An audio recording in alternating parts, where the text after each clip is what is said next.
bakit mo ginagawa yung ginagawa mo? I don't know kung natanong na sa'yo, bakit ka nagpa-pastor? Bakit ka sumama ng organization ng CHAMP? Bakit ka nag-admin sa organization nyo? Even kahit bagyo, bakit mo ginagawa yung ginagawa mo? Although katotohanan yun na nai-enjoy ko siya ng sobra. Ngayon, kaya ko ginagawa kasi ang pinaka-purpose ko pala is to see this generation na mailapit sa Panginoon.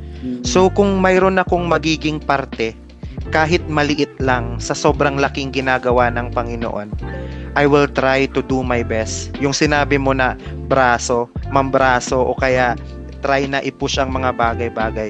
Kung doon ako makakatulong para mag-progress or magkaroon ng traction yung mga plano or ginagawa, I will do my best kahit doon ako mag-push lang mag-push.